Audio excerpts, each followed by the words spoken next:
بسم اللہ الرحمن الرحیم۔ السلام علیکم۔ حضرت مصعب بن عمیر رضی اللہ تعالی عنہ مکہ مکرمہ سے تاریخ اسلامی کی اولین دعوتی سفارت پر یثرب پہنچے اور قبیلہ خزرج کے ایک رئیس حضرت اسعد بن زرارہ رضی اللہ تعالی عنہ کے یہاں سکونت پذیر ہوئے۔ انہوں نے ان کے مکان کو اپنی قیامگاہ، دعوت اسلامی کی نشرگاہ اور نبوت محمدی صلی اللہ علیہ وآلہ وسلم کے اعلان و اظہار کا مرکز قرار دیا۔ باشندگان یثرب بڑے پیمانے پر اس نوجوان داعی حضرت مصعب بن عمیر رضی اللہ تعالی عنہ کی مجلسوں کی جانب متوجہ ہوئے۔ ان کی شیریں گفتاری، ان کے پرزور استدلال، ان کی نرم طبعی اور ان کے چہرے سے پھوٹنے والے ملکوتی حسن میں ایسی مقناطیسی کشش تھی کہ لوگ بڑی تعداد میں ان کی مجالس میں شریک ہونے کے لیے پروانہ وار کھنچے چلے آتے تھے۔ ان سب کے علاوہ ایک دوسری چیز بھی تھی جو ان لوگوں کے لیے باعث کشش تھی، اور وہ تھی اللہ کی عظیم کتاب، جس کی آیات کی تلاوت جب وہ اپنی سوز و گداز میں ڈوبی ہوئی آواز اور دلکش و شیریں لہجے میں کرتے تھے تو سخت سے سخت دل موم ہو جاتے اور آنکھوں سے بے تحاشا اشکوں کا سیلاب رواں ہو جاتا، اور ان کی ہر مجلس میں کچھ نہ کچھ لوگ اسلام قبول کر کے مسلمانوں کی جماعت میں شمولیت اختیار کرنے کا فیصلہ کر لیتے تھے۔ ایک دن اسعد بن زرارہ رضی اللہ تعالی عنہ اپنے مہمان داعی اسلام حضرت مصعب بن عمیر رضی اللہ تعالی عنہ کے ساتھ قبیلہ بنی عبد الاشہل کے کچھ لوگوں سے ملاقات کرنے اور ان کو اسلام کی دعوت سے روشناس کرانے کے ارادے سے نکلے۔ وہ دونوں بنو عبد الاشہل کے ایک باغ میں گھس گئے اور کھجوروں کے سائے میں ایک کنویں کے پاس بیٹھ گئے، اور حضرت مصعب بن عمیر رضی اللہ تعالی عنہ کے گرد کچھ مسلمان اور بعض دوسرے لوگ جو ان کی زبان سے قرآن کریم کی آیات اور اسلام کی دعوت سننا چاہتے تھے جمع ہو گئے۔ وہ انہیں اسلام کی دعوت سمجھا رہے تھے اور اس کے اجر و ثواب کی خوشخبری سنا رہے تھے، اور لوگ ان کی گفتگو کے حسن سے مسحور، خاموش ہمہ تنگوش بیٹھے تھے۔ اسی دوران ایک شخص قبیلہ اوس کے سرداروں اسید بن حضیر اور سعد بن معاذ کے پاس پہنچا اور ان کو بتایا کہ مکے سے آیا ہوا داعی ان کے مکان کے قریب ہی ٹھہرا ہوا ہے، اور یہ جرت اس کو اسعد بن زرارہ کی وجہ سے ہوئی ہے۔ یہ اطلاع پا کر سعد بن معاذ نے اسید بن حضیر سے کہا، اسید، اس مکی نوجوان کے پاس جاؤ جو یہاں آ کر ہمارے کمزوروں کو بہکانے اور ہمارے معبودوں کو سفاہت و حماقت کی طرف منسوب کرنے میں مصروف ہے۔ اسے ڈانٹ کر کہہ دو کہ خبردار آئندہ وہ ہمارے قبیلے میں قدم نہ رکھے۔ تھوڑی دیر رک کر اس نے پھر کہا، اگر وہ میرے خالہ زاد بھائی اسعد بن زرارہ کا مہمان اور اس کی پناہ میں نہ ہوتا تو میں خود ہی اس سے نمٹ لیتا، تم کو زحمت نہ دیتا۔ اسید اپنا نیزہ اٹھا کر باغ کی طرف روانہ ہوا۔ جب حضرت اسعد بن زرارہ رضی اللہ تعالی عنہ نے اس کو آتے ہوئے دیکھا تو مصعب بن عمیر رضی اللہ تعالی عنہ سے بولے، مصعب، یہ اپنے قبیلہ کا سردار، ان میں سب سے زیادہ حلیم و بردبار اور صاحب فضل و کمال شخص اسید بن حضیر ہے۔ اگر یہ شخص اسلام قبول کر لے تو اس کے اقتداء میں بہت سے لوگ دائرۂ اسلام میں داخل ہو جائیں گے۔ اللہ کے دین کی دعوت اس کے سامنے پورے خلوص و دل سوزی اور سلیقے سے پیش کرنا۔ اسید بن حضیر ان لوگوں کے پاس پہنچ کر کھڑا ہو گیا۔ اس نے حضرت مصعب رضی اللہ تعالی عنہ اور ان کے دوست کی طرف رخ کرتے ہوئے کہا، تم دونوں کو ہمارے محلے میں آنے اور ہمارے کمزور لوگوں کو گمراہ کرنے کی جرت کیسے ہوئی؟ حضرت مصعب رضی اللہ تعالی عنہ نے اسید کی طرف چہرہ اٹھایا جو ایمان کے نور سے جگمگا رہا تھا، اور بڑے پرخلوص و دلکش لہجے میں اسے مخاطب کرتے ہوئے کہا، اے سردار، کیا آپ پسند کریں گے کہ میں آپ کے سامنے اس سے بھی اچھی بات پیش کروں؟ وہ کون سی بات ہے؟ اسید نے پوچھا۔ آپ اطمینان سے یہاں تشریف رکھیں اور غور سے ہماری باتیں سنیں۔ اگر پسند آئیں تو انہیں قبول کر لیجئے گا، اور ناپسند ہوں تو ہم یہاں سے واپس چلے جائیں گے اور پھر کبھی ادھر کا رخ نہیں کریں گے۔ حضرت مصعب رضی اللہ تعالی عنہ نے فرمایا، تم نے انصاف کی بات کہی۔ یہ کہتے ہوئے اسید اپنا نیزہ زمین پر گاڑ کر وہیں بیٹھ گیا۔ پھر جب حضرت مصعب رضی اللہ تعالی عنہ نے اسے اسلام کی حقیقت سمجھائی اور قرآن کریم کی آیتیں پڑھ کر سنائیں تو اس کی پیشانی پر پڑی ہوئی شکنیں دور ہو گئیں، چہرہ خوشی سے چمک اٹھا اور وہ بولا، کتنی عمدہ ہیں یہ باتیں جو تم بتا رہے ہو، اور کتنا جلیل القدر ہے یہ کلام جس کی تم تلاوت کر رہے ہو۔ جب تم لوگ اسلام میں داخل ہونا چاہتے ہو تو کیا کرتے ہو؟ اس کے لیے آپ غسل کیجئے اور اپنے کپڑوں کو پاک کر کے اس بات کا اقرار اور اعلان کیجئے کہ اللہ تعالیٰ کے سوا کوئی معبود اور لائق پرستش نہیں، اور محمد صلی اللہ علیہ وآلہ وسلم اللہ کے رسول ہیں۔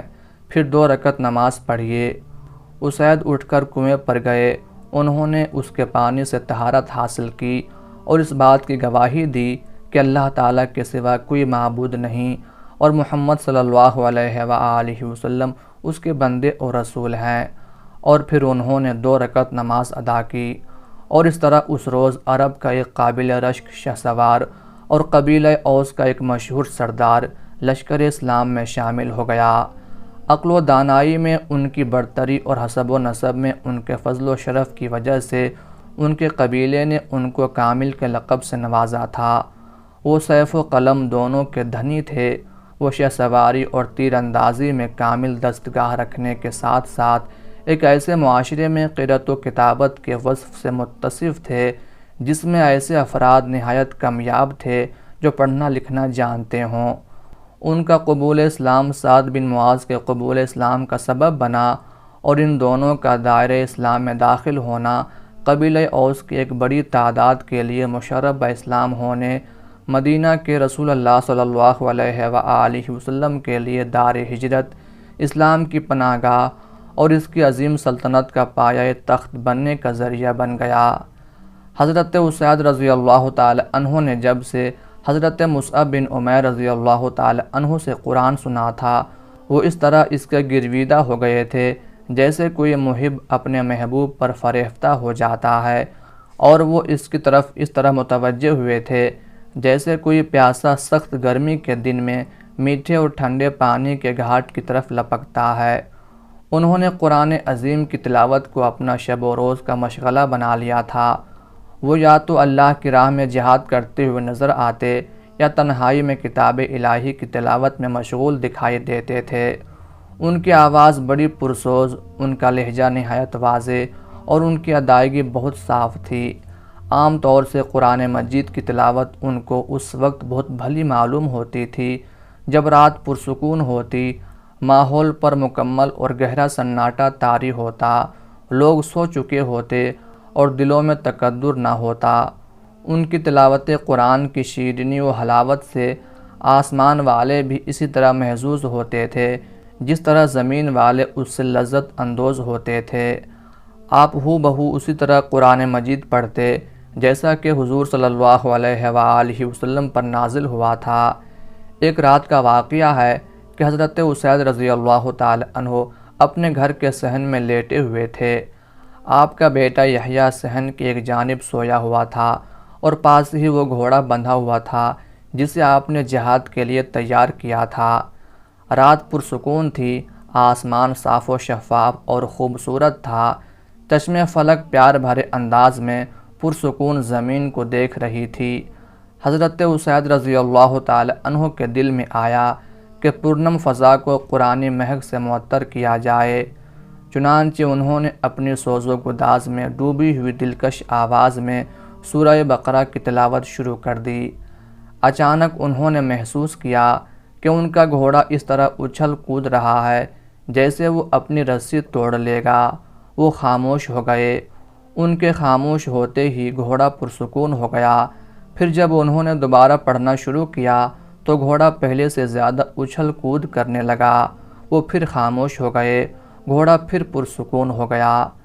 حضرت اسید رضی اللہ تعالی عنہ نے وقفے وقفے سے تلاوت کا عمل کئی بار دہرایا۔ وہ جب بھی تلاوت شروع کرتے گھوڑا بھڑکنے اور بدکنے لگتا اور جب وہ رک جاتے تو گھوڑا بھی پرسکون ہو جاتا۔ انہیں اپنے بیٹے یحییٰ کے متعلق یہ خطرہ محسوس ہوا کہ کہیں گھوڑا اسے کچل نہ دے، اس لیے وہ اس کو جگانے کے لیے اس کے پاس گئے۔ یکایک ان کی نگاہیں آسمان کی طرف اٹھیں تو کیا دیکھتے ہیں کہ آسمان پر بادلوں کی چھتری سی تنی ہوئی ہے۔ وہ ایسا خوبصورت اور دلکش منظر تھا جو اس سے پہلے کبھی ان کی نظر سے نہیں گزرا تھا۔ انہوں نے دیکھا کہ ان بادلوں کے ساتھ چراغوں کی طرح کی کچھ روشنیاں معلق ہیں، یہاں تک کہ ان کی نگاہوں سے اوجھل ہو گئیں۔ صبح کو رسول اللہ صلی اللہ علیہ وآلہ وسلم کی خدمت میں حاضر ہو کر جب انہوں نے رات کا واقعہ بیان کیا تو آپ صلی اللہ علیہ وآلہ وسلم نے فرمایا، اسید، وہ فرشتے تھے جو تمہاری تلاوت سننے کے لیے آئے تھے۔ اگر تم نے اپنی قرأت کا سلسلہ منقطع نہ کیا ہوتا تو لوگ انہیں کھلم کھلا دیکھ لیتے۔ جس طرح حضرت اسید رضی اللہ تعالی عنہ کو کتاب الہی سے غیر معمولی عشق تھا، اسی طرح انہیں رسول اللہ صلی اللہ علیہ وآلہ وسلم سے بھی بے انتہا محبت تھی۔ ان کے دل میں اکثر یہ تمنا کروٹیں لیتی رہتی تھی کہ ان کا جسم نبی کریم صلی اللہ علیہ وآلہ وسلم کے جسم مبارک سے مس ہو جائے اور وہ جھک کر آپ کے جسم مبارک کا بوسہ لے لیں، اور حسن اتفاق سے ایک بار ان کو یہ موقع نصیب ہو گیا۔ ہوا اس طرح کہ ایک دن حضرت اسید رضی اللہ تعالی عنہ مجلس میں بیٹھے لوگوں کو نصیحت آموز کہانیاں سنا رہے تھے۔ حضور صلی اللہ علیہ وآلہ وسلم نے اس سے خوش ہو کر اپنے ہاتھ کی انگلی ان کی کوکھ میں ہلکے سے چبھوئی تو انہوں نے کہا کہ یا رسول اللہ صلی اللہ علیہ وآلہ وسلم، آپ نے مجھے تکلیف پہنچائی۔ تو آپ نے کہا کہ اسید، تم مجھ سے اس کا بدلہ لے لو۔ حضرت اسید رضی اللہ تعالی عنہ نے کہا کہ آپ کے جسم پر اس وقت قمیض ہے، اور جب آپ صلی اللہ علیہ وآلہ وسلم نے میرے جسم میں انگلی چبھوئی تھی تب میرے بدن پر کپڑا نہیں تھا۔ یہ سن کر آپ صلی اللہ علیہ وآلہ وسلم نے جسم سے کپڑا اٹھا دیا تو حضرت اسید رضی اللہ تعالی عنہ جسم مبارک سے چمٹ گئے اور آپ کے جسم اقدس کو چومنے لگے، اور ساتھ ہی انہوں نے اپنی اس تمنا کا اظہار کرتے ہوئے عرض کی، یا رسول اللہ صلی اللہ علیہ وآلہ وسلم، میرے ماں باپ آپ پر قربان ہوں، جب سے میں آپ پر ایمان لایا ہوں اسی دن سے میری یہ دلی تمنا تھی کہ آپ کے جسم اطہر و اقدس کو چوموں۔ اللہ کا شکر ہے کہ آج میری یہ تمنا پوری ہوئی۔